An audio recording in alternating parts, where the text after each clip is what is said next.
Kentucky. This is WYMT Mountain News This Morning.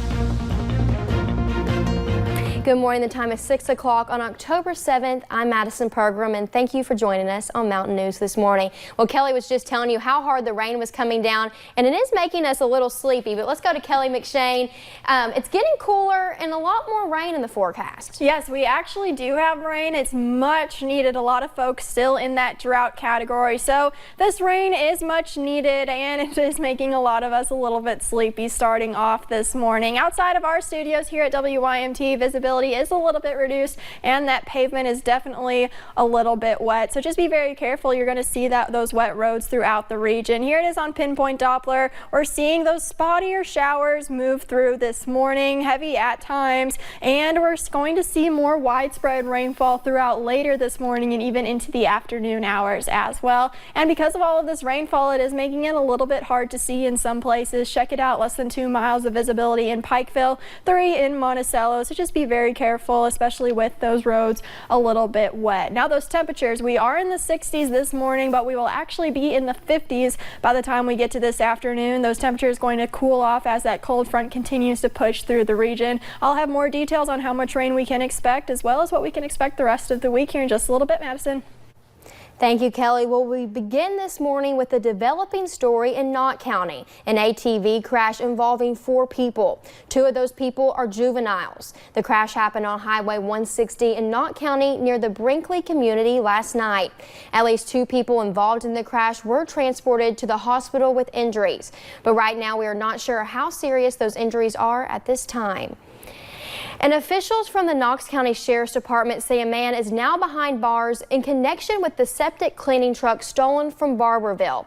Officials say Barrett Sizemore is charged with theft by unlawful taking over $500 or more, but under $10,000. Police say their investigation led them to a barn off of Reuben Ridge Road in the East Bernstadt community of Laurel County. That is where they found the truck, and according to police, Sizemore was found near that location, and he's being held at the Knox County Detention Center. And 1 person died in a house fire Saturday evening in Ashland. It happened on the 1900 block of Central Avenue. Crews investigated into early Sunday morning. A cause has not yet been determined, and the name of the person who died has not been released. And despite rain this past weekend and more in the forecast, most counties in Kentucky still have burn bans in effect. And even if there's not a burn ban, you are not allowed to burn during the day during forest fire season. Meanwhile, officials say a slow-moving forest fire started yesterday in Pigeon Forge, Tennessee. It is currently occupying 20 to 25 acres on a steep mountainside.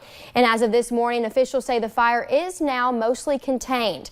There has been no reported structural damage to any buildings in the area, and the fire is at least a mile out from any structures in the area. And we now know that aside from increased fires throughout the region, this extended drought is causing a lot of issues with farming, and fall foliage is taking a hit. Now another fall staple could be hurting. Pumpkins could be scarce thanks to the dry weather. And Kevin Neltler with Neltler's Farm in northern Kentucky says he grows decorative pumpkins at the farm, but others come from a farm in Indiana, and that farm is only producing about half of what they normally grow. But don't go buying plastic decorations just yet. This bad news for farmers could be good news for customers. We're also finding out this year it's going to be a buyer's market on pumpkins because they're not near as heavy. There's no excess moisture in them. And so they're actually lighter. So like I said, they'll be a little cheaper this year than you would think. We're told pumpkins need a lot of water early in the season, which is the main culprit behind the shortage. Well, check this out. A creative group of scuba divers submerged 30 feet underwater in the Florida Keys National Marine Sanctuary off the coast of Key Largo for the Subsea Pumpkin Carving Contest. Nearly 24 artists of all ages used dive knives and fine carving tools to transform their orange gourds into sea creatures. Divers were challenged to keep the pumpkins from floating off while they carved their masterpieces. And while Halloween is right around the corner, Christmas cheer came a little too early for one Ohio man, resulting in a visit from police. The city and the police department were both notified after the Schmidt family put their Christmas decorations up in September. But they tell us there's a story behind the bright lights. David Schmidt is a native of Wisconsin and one of 9 siblings that get together for the holiday each year. He says winter travel isn't as easy for some of his older siblings. Drive to Wisconsin, where my family's from, it's kind of hard to do in December. So this year we said, hey, how about Christmas in Ohio? So September, good driving weather, nice weather. I thought, perfect. Everybody can come here for Christmas. As everybody gets older, we don't get to see each other as often, and living so far away from each other, it was really wonderful to be able to have everybody together. Someone took a complaint to the city about the off-season holiday cheer, and they say that the city did come out and have them remove some roadside decorations for safety reasons, but for now, the decorations that weren't violating city code remain in place. And we are 7 days into Breast Cancer Awareness Month, and now Cincinnati's police chief is an ambassador for the American Cancer Society's Real Men Wear Pink campaign. Chief Elliot Isaac spoke at a fundraiser Saturday night, and this month Cincinnati police officers are also sporting pink badges on their uniforms. Breast cancer is the second leading cause of cancer-related deaths in the U.S. And a Cincinnati city councilman proposed that natural hair be added to the city's discrimination policy. He says people of color are forced to consider popular natural hairstyles, such as cornrows or dreadlocks, as liabilities in the workplace, housing, and elsewhere. The proposed law would call for the city to investigate complaints of discrimination and allow fines of up to $1,000. The full council is expected to vote Wednesday. In New York and California, outlawed hair discrimination earlier this year. And the University of Louisville baseball team kicked off its 5-day trip in the Dominican Republic Saturday night with a clinic for more than 130 kids. The clinic lasted an hour and a half and featured specific stations focused on hitting, pitching, catching, infield defense, and outfield defense. Sunday morning, the Cardinals spent time with the children at a local orphanage, and the Cards will play 3 games in their 5-day trip, all while continuing their community service efforts in between games.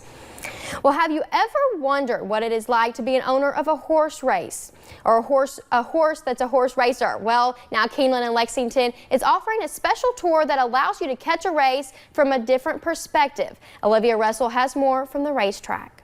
A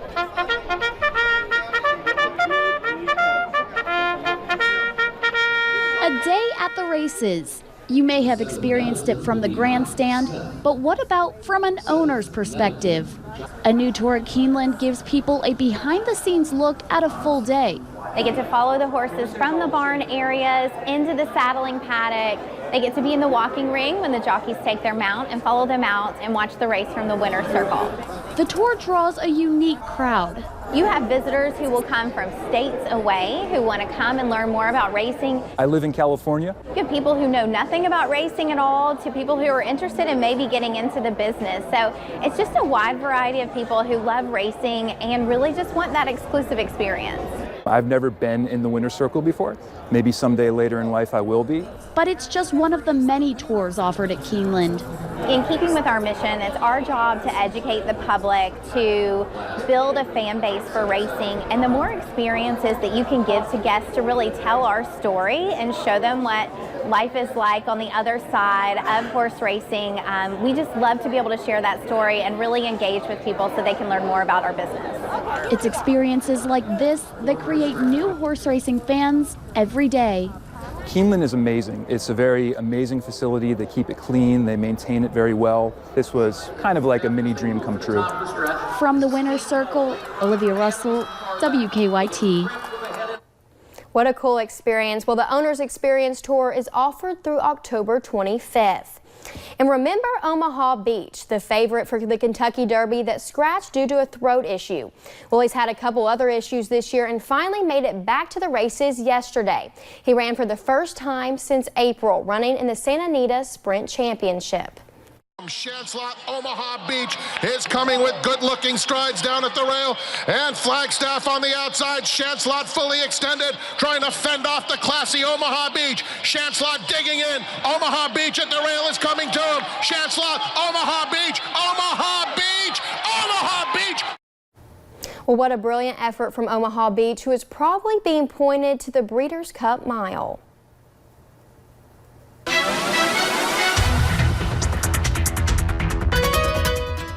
Rain is continuing to fall throughout the mountains this morning, and it could be heavy at times with a little bit of reduced visibility, but check it out here on satellite and radar. It is definitely a gloomy start to our Monday morning, but it is starting to feel a little bit more like October. Visibility is a little bit reduced thanks to rain, could be heavy at times, as well as a little bit of fog developing thanks to plenty of moisture in the air throughout the region this morning. So just be very careful on the roads as you're heading out to work or school this morning.